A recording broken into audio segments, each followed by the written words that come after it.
존경하는 우원식 국회의장님, 그리고 의원님 여러분, 정부가 제1을 요구한 반인권적 국가범죄 시효 등에 관한 특례법안, 윤석열 정부의 내란 행위의 진상규명을 위한 특별검사 임명 등에 관한 법률안, 명태균과 관련한 불법 선거 개입 및 국정농단 사건 등의 진상규명을 위한 특별검사의 임명 등에 관한 법률안, 상법 일부 개정 법률안에 대한 정부의 입장을 말씀드리고자 합니다.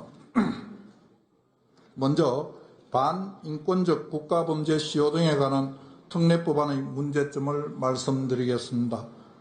우선 반인권적 국가범죄가 헌법상 명확성의 원칙, 평등의 원칙에 반하고 시효제도의 본질에도 부합하지 않습니다. 이 법안은 반인권적 국가범죄에 대한 명확한 정의 규정 없이 죄명만을 열거하고 공무원의 살인이나 군대 지휘관의 가혹행위로 인한 사망, 중상해뿐만 아니라 수사기관의 직권남용 등도 고소인 등의 일방적인 주장만 있으면 반인권적 국가범죄에 포함시키는 문제가 있습니다. 그리고 명확성의 원칙과 관련하여 대법원은 법안에 규정된 수사 또는 기소에 관한 직무, 공무원의 범위 및 사건의 실체를 조작, 은폐라는 개념이 불명확하고 예측 가능하지 않게 범죄의 범위가 확장될 수 있다고 지적하였고, 대한변협도 대상자를 예측하기 어렵고 사건 실체 조작, 은폐 부분은 명확하지 않은 개념이라고 지적하였습니다. 한편 현행법상 내란, 외환의 죄나 성폭력 범죄로 사람을 살해하는 죄 등과 같이 공소시효를 배제하는 범죄들은 법정형의 대부분 사형, 무기형 등이 규정되어 있는 아주 중한 범죄들입니다. 그러나 이 법안과 같이 통상적인 사법방해 행위에 대해서까지 시효를 일괄 배제시키는 사례는 찾아보기 어려워 평등의 원칙에 반할 소지가 있습니다. 이 법안은 사망, 중상해나 국가보안법 제12조 무고날조를 제외하면 상한만 규정된 법정형이 가벼운 범죄들이고, 공소시효는 모해위정, 증거인멸과 범인 도피 외에는 7년에 불과합니다. 아울러 시효는 법적 안정성만이 아니라 한정된 자원을 효율적으로 배분하여 더 많은 사람을 구제하는 순기능도 있습니다. 불분명한 개념 정의로 비교적 가벼운 범죄들까지 시효를 배제하기보다는 사법 절차 내에서 신속한 구제가 이루어지도록 하는 것이 더 바람직하다고 생각합니다. 또한 민사 단기 소멸 시효를 배제한 판례나 유사 입법례가 없고 진정 소급 입법으로 위헌 소지가 있습니다. 소멸 시효는 장기간 권리를 행사하지 않는 경우 법적 안정성을 저해하는 것을 방지하기 위한 민사법의 대원칙이고, 단기 소멸시효를 배제한 판례나 입법례가 없어 소멸시효의 일률적 배제는 과도한 측면이 있습니다. 한편 피해자 본인에 대한 소멸시효 배제를 이미 소멸시효가 완성된 경우에도 적용하는 것은 헌법에서 원칙적으로 금지하는 진정소급 입법이므로 위헌 소지가 있습니다. 그 외에도 과잉금지 원칙이나 다른 법률과의 체계 정합성 같은 문제가 있고, 국가의 범죄 대응 역량 약화와 같은 부작용이 있을 것으로 예상됩니다. 우선 과잉금지 원칙 측면에서는 과거 법안들과 같이 살인 등 중대범죄와 관련성이 있는 사법방해 행위의 시효를 정지시키는 방안이나 법정형을 상향하는 방안 등 기본권 침해를 최소화하는 대안들이 있습니다. 또한 체계 정합성 측면에서는 기존 유사 법률의 헌정질서 파괴 행위, 집단 살해죄 등이 민사 소멸시효에 대한 특칙을 두지 않는 점과 상충되기도 합니다. 마지막으로 이 법안에 따라 수사를 하면 평생 불이익이라는 인식이 확산되면 수사부서 기피 현상이 심화되고 국가의 범죄 대응 역량이 약화되어 민생범죄 대응에도 공백이 발생할 것입니다. 이처럼 이 법안은 헌법 위반 등 법 체계적인 문제가 있고, 특히 성실하고 묵묵하게 직무를 수행하는 공무원들의 헌법상 기본권을 부당하게 침해할 소지가 있습니다. 또한 민생범죄 대응 공백 등의 부작용도 초래할 우려도 있습니다. 다음으로 윤석열 정부의 내란 행위의 진상규명을 위한 특별검사 임명 등에 관한 법률안의 문제점을 말씀드리겠습니다. 먼저 이 특검 법안은 특검 제도의 보충성 예외성 원칙에 반합니다. 이 특검 법안의 수사 대상에 대하여는 이미 검찰 및 군 검찰에서 현직 대통령 및 전현직 주요 공직자들 총 11명을 구속 기소하였고, 현재도 검찰, 경찰, 공수처, 군에서 충실히 수사를 계속하고 있으므로 현 시점에서 특검을 도입하는 것은 특검 제도의 보충성 예외성 원칙에 반합니다. 또한 이 특검 법안은 권력 분립의 원칙에 위배된다고 생각합니다. 이 특검 법안의 내용 중 국회의장의 후보자 추천 의뢰 규정과 임명 간주 규정은 실질적으로 대통령의 특검 임명권을 행해할 우려가 있어 권력 분립 원칙을 훼손한다고 판단됩니다. 또한 대법원장이 특검 추천권을 행사하게 되는 것은 사법부가 소추 과정과 재판에 모두 관여하게 되어 이 또한 권력 분립의 원칙이나 재판의 공정성 측면에서 불합리하다는 지적이 있습니다. 한편 이 특검 법안은 국가 안보 등에 회복하기 어려운 치명적인 결과를 초래할 우려가 있습니다.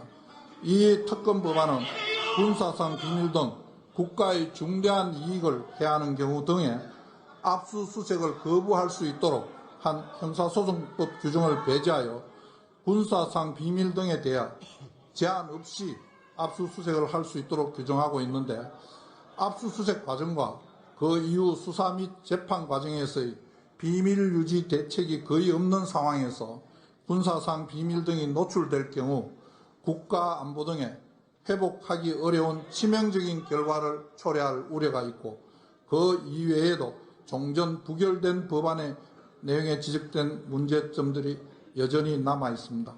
이처럼 이 특검 법안은 보충성, 예외성 원칙에 반하고 특별검사 임명과 관련한 대통령의 권한을 침해하며 군사상 비밀 등에 대해 제한 없이 압수수색을 할 수 있도록 규정하여 국가 안보에 치명적인 결과를 초래할 수 있으므로 위헌의 소지가 있다고 생각합니다. 다음으로 명태균과 관련한 불법 선거 개입 및 국정농단 사건 등의 진상규명을 위한 특별검사의 임명 등에 관한 법률안의 문제점을 말씀드리겠습니다. 먼저 이 특검법안 역시 특검제도의 보충성 예외성 원칙에 문제가 있다고 생각합니다. 이 특검법안의 수사 대상에 대해서도 검찰에서 핵심 피의자인 명태균과 김영선 전 국회의원을 구속 기소하였고, 정당의 당사와 공공기관 등을 압수수색하였고, 사건에 관련된 주요 정치인 다수에 대해 조사를 하는 등 계속하여 제기된 의혹 전반에 대해 수사를 진행하고 있는 상황입니다. 현 시점에서 특검을 도입하는 것은 특검 제도의 보충성, 예외성 원칙에 위배된다고 판단됩니다. 또한 이 특검 법안도 권력 분립의 원칙에 위배된다고 생각합니다. 이 특검 법안 역시 국회의장의 후보자 추천 의뢰 규정과 임명 간주 규정을 두고 있는데, 이는 권력 분립 원칙을 훼손할 것으로 판단되고, 대법원장의 특검 추천권 행사 부분 또한 권력 분립의 원칙이나 재판의 공정성 측면에서 불합리한 측면이 있다고 생각됩니다.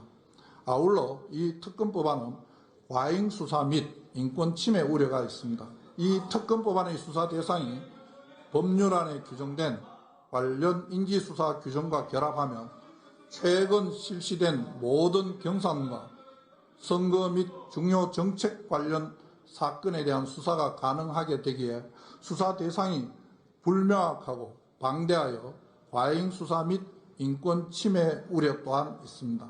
한편 이 법률안은 특별검사에게 이미 진행 중인 사건의 공소유지 권한을 부여하여 특별검사 제도 취지에 맞지 않습니다. 이 법률안은 특별검사의 직무 범위에 이미 진행 중인 재판의 공소유지 권한을 포함시켰는데, 이는 특별검사가 검찰이 공소제기한 사건에 사후적으로 개입하는 것이 되어 보충적, 예외적으로 도입되는 특검 제도의 취지와 맞지 않습니다. 이처럼 이 특검법안은 보충성, 예외성 원칙에 반하고 특별검사 임명과 관련한 대통령의 권한을 침해하며 수사 대상이 불명확하고 방대하여 과잉 수사 및 인권 침해 우려가 있습니다. 특별검사의 직무 범위에 이미 진행 중인 재판의 공소유지 권한을 포함시키는 것은 보충적 예외적으로 도입되는 특별검사 제도의 취지와 맞지 않으므로 신중한 검토가 필요하다고 생각합니다.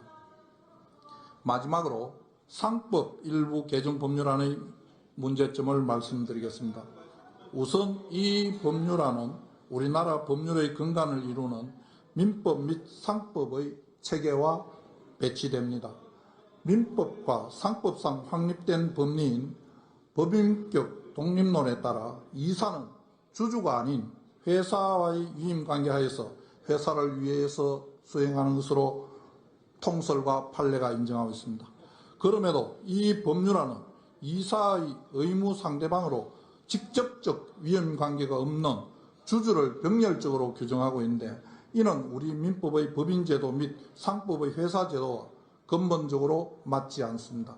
이사의 주주에 대한 충실 의무는 불문법 국가인 미국의 일부 주에서 판례법상 특별한 경우에 인정되는 법리일 뿐 이 법률안과 같이 성문법의 포괄적인 형태로 이사의 주주에 대한 충실 의무를 규정하는 나라는 확인되지 않습니다.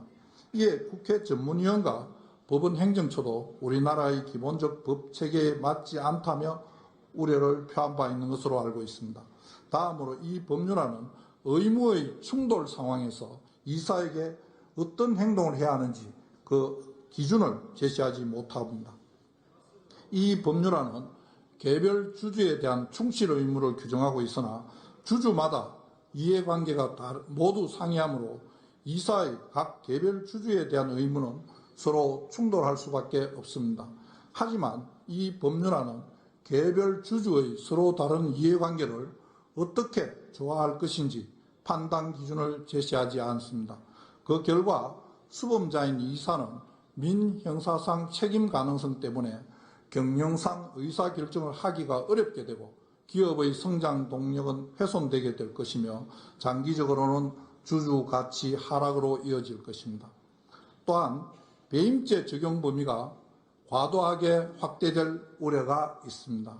현행법상 개별 주주에 대한 배임죄는 성립하지 않는 것으로 해석합니다. 그런데 개정안은 이사의 주주에 대한 신임관계를 규정하는 것으로 해석될 수 있고 이 경우 개별 주주에 대한 배임죄까지 성립하여 처벌 범위가 확대될 우려가 있습니다. 주가 하락 등을 계기로 일부 주주들이 고소와 고발을 남발하고 경영진을 압박하는 경우 지금까지와는 다른 차원의 혼란이 유발될 것입니다. 배임죄는 기술 유출, 공공비리 등 회사법 외의 영역에서도 폭넓게 적용되고 있어 폐지 시 형사처벌에 공백이 발생할 수도 있습니다. 그러므로 배임죄의 폐지가 대안이 될 수도 없다고 생각합니다. 아울러 이 법률안은 입법 취지와 달리 주주 보호에 역행하는 방식으로 해석될 소지도 있습니다. 개정안의 취지는 이사가 지배주주 이익만 추구하는 결정을 할 때 일반 주주가 손해배상을 청구할 수 있게 하는 것입니다. 그러나 주주 모두를 만족시킬 수 있는 그런 상황이 아닌 의무의 충돌이 발생되는 상황에서 이사는 다수결의 남용이 아닌 이상 지배주주를 포함한 다수의 이익에 충실한 판단을 할 수밖에 없습니다. 입법 목적과는 반대로 이 법률안에 따르면 지배주주를 위해 의사결정을 한 이사가 면책될 가능성이 더 높아집니다. 그 이외에도 개정안은 여러 위헌 소지가 있습니다. 이사에게 금지되는 행위가 무엇인지 어떻게 하면 면책이 되는지 예견할 수 없어 명확성의 원칙에 반할 소지가 있습니다. 그리고 법률로 국민의 권리를 제한하거나 의무를 부여하는 경우 과잉금지의 원칙을 준수하여야 합니다. 이에 정부는 이 법안의 문제점을 고려하여 상장사의 합병 등 조직 재편 상황을 특정하여 이사가 주주의 정당한 이익 보호에 노력해야 한다는 점을 명시하는 등 자본시장법 개정안을 대안으로 제안한 바 있습니다. 정부의 대안과 비교해보면 개정안은 중대한 부작용이 우려되고 수단의 적합성, 법익 균형성 및 피해의 최소성 요건을 결여하여 과잉 금지 원칙 위반의 소지가 있습니다. 이처럼 상법 개정안은 기본법인 민상법 법체계에 배치되고 배임죄 적용 범위를 과도하게 확대할 우려가 있습니다. 또한 입법 취지와 달리 회사 경영진에는 불확실성을 초래하면서 주주 보호에 역행하는 방식으로 해석될 소지가 있고 위헌 소지도 있는 등 많은 문제점을 가지고 있습니다. 지금까지 정부가 제의 요구한 법률안들의 문제점을 간략히 설명드렸습니다. 이 법률안들은 그 내용에 있어 헌법에 위반될 여지가 상당하거나 부작용이 심각할 것이기 때문에 이를 바로잡는 것은 정부에 부여된 당연한 책무입니다. 의원님들께서 이러한 점을 깊이 고려하셔서 부디 이 법률안들의 문제점을 다시 한번 살펴봐 주실 것을 간곡히 요청드립니다. 감사합니다. 존경하는 국회 부의장님 그리고 의원님 여러분, 방송통신위원회 위원장 이진숙입니다.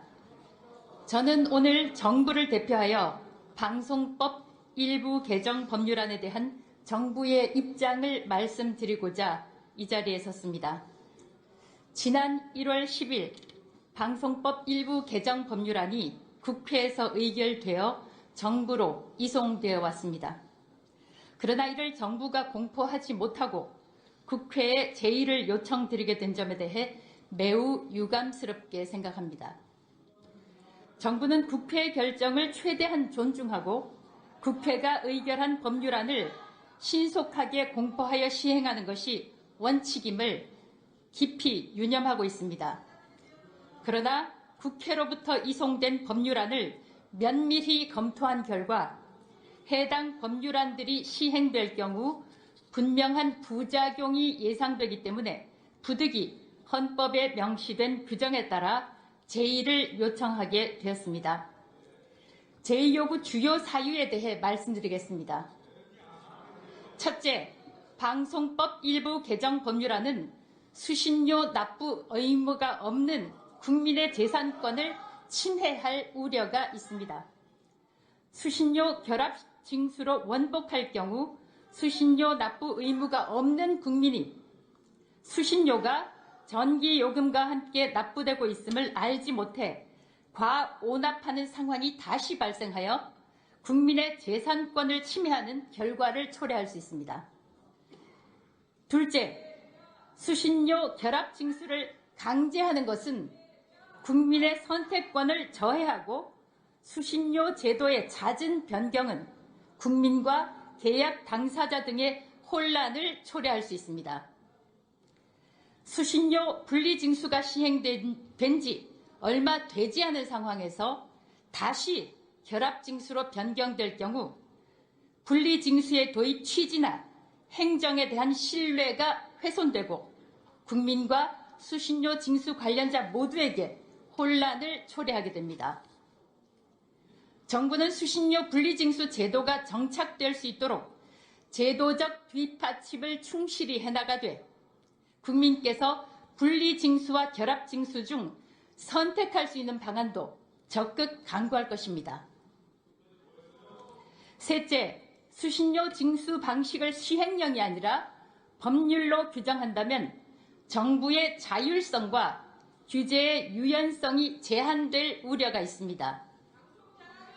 방송법 개정안의 경우 수신료의 징수 방식을 방송법에 규정하여 수신료 징수 제도를 효율적이고 유연하게 운영할 수 있도록 하려는 현행 법령의 취지를 제한하고 있습니다. 행정부의 재량권이 인정돼야 할 사항에 대하여 법률을 통하여 획일적으로 정하는 것은 행정부가 행정 환경에 맞는 합리적 결정을 내릴 수 있는 권한을 제한할 우려가 있습니다. 넷째, 입법 과정에서 충분한 협의와 사회적 공감대 형성이 부족하였습니다. 공영방송 수신료 제도는 텔레비전 수상기를 소지한 국민 전반에 영향을 미칠 뿐 아니라 방송의 공정성을 구현하기 위한 제도적 기반으로서 관련 제도의 변경은 중요한 사안에 해당합니다. 그러므로 입법 과정에서 충분한 협의와 폭넓은 사회적 공감대를 바탕으로 추진되어야 하지만 이번 개정안에 대한 심의 과정에서 이를 위한 충분한 대화와 타협이 이루어졌다고 보기 어렵습니다. 다섯째, 재정 지원 등 공영방송의 재원 안정화를 위한 근본적 해결 방안을 함께 논의해가야 합니다. 수신료 분리징수는 수신료에 대한 투명한 징수 체계를 기반으로 국민적 동의를 얻고자 추진된 것으로 이는 공영방송의 재원 안정화를 위한 초석이 될 것입니다. 한국방송공사의 재원 확보를 위하여 현재 국회의 보유자산 활용에 대한 방송법 개정안이 발의되어 있으며 정부도 공영방송이 그 역할을 다할 수 있도록 재정 지원 방안을 적극 검토해 나갈 것입니다. 이와 같이 개정안은 국민 재산권 침해와 행정부의 자율성 훼손 및 국민 혼란 방지 필요 등을 고려하여 신중하게 검토돼야 할 것입니다. 행정기관은 합의제 기구라고 하더라도 국민을 위해 상시적이고 계속적으로 행정 업무를 수행할 수 있도록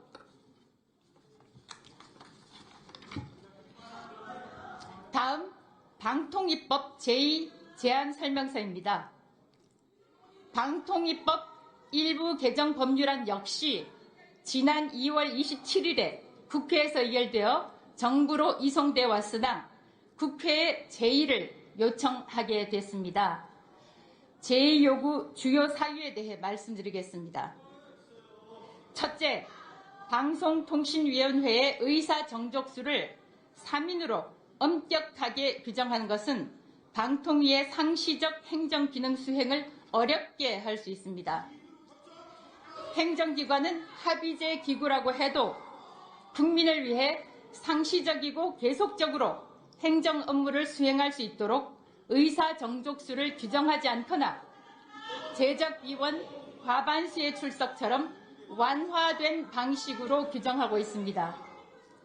그런데 이번 개정안처럼 의사 정족수를 상임위원 정원 5인의 과반수인 3인 이상의 출석으로 규정하게 되면 여러 가지 사유로 인해 위원 공석이 발생할 경우 합의제 행정기관인 방통위의 상시적인 행정행위가 곤란해질 수 있습니다.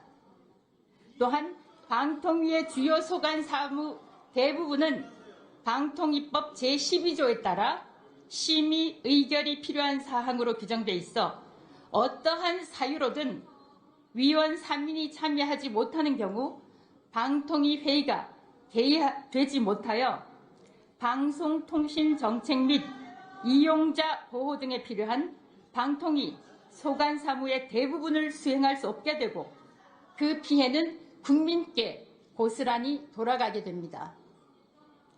둘째, 국회 추천일로부터 30일이 지나면 국회가 추천한 자를 대통령이 임명한 것으로 간주하는 것 역시 대통령의 임명권을 침해하고 권력 분립 원칙에 반하게 됩니다.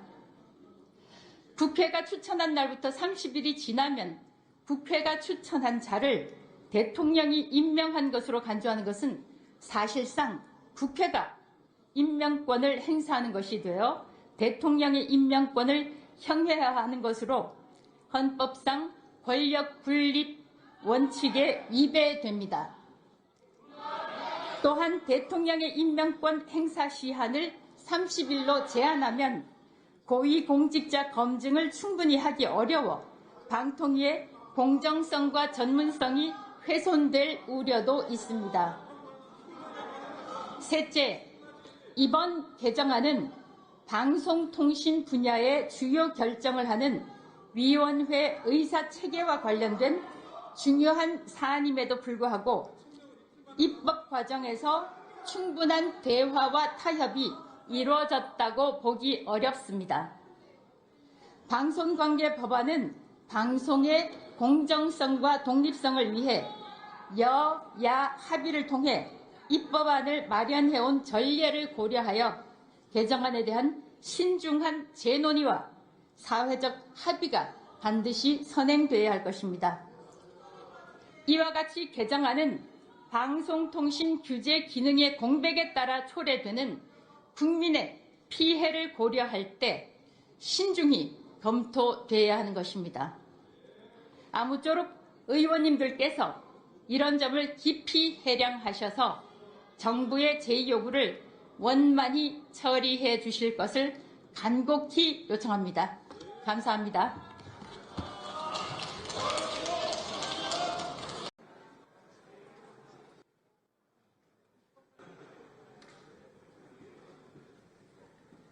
투표 결과를 말씀드리겠습니다. 먼저 반인권적 국가범죄의 시효 등에 관한 특례법안 제2의 건은 총 투표수 299표 중 가 188표, 부 110표, 기권 1표로서 부결되었음을 선포합니다. 다음 윤석열 정부의 내란 행위 등의 진상규명을 위한 특별검사 임명 등에 관한 법률안 제2의 건은 총 투표수 299표 중 가 197표, 부 102표로서 부결되었음을 선포합니다.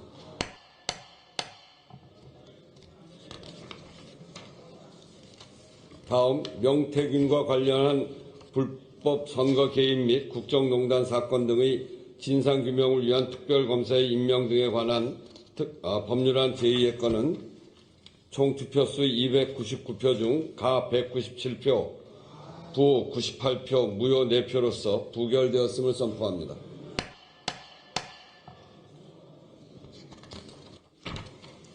다음 상법 일부 개정 법률안 제2의 건은 총 투표수 299표 중 가 196표, 부 98표, 기권 1표, 무효 4표로서 부결되었음을 선포합니다.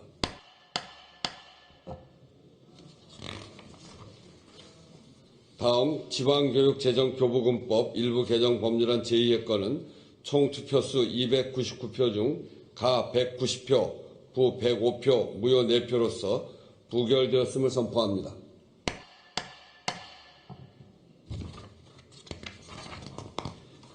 다음 초중등교육법 일부 개정 법률안 제2의 건은 총 투표수 299표 중 가 192표, 부 105표, 무효 2표로서 부결되었음을 선포합니다.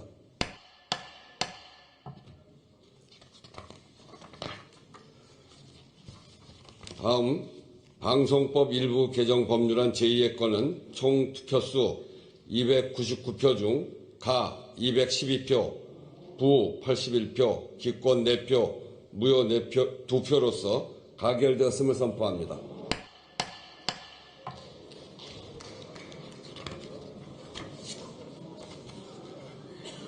다음 방송통신위원회 설치 및 운영에 관한 법률 일부 개정 법률안 제2의 건은 총 투표수 299표 중 가 192표, 부 104표, 무효 3표로서 부결되었음을 선포합니다.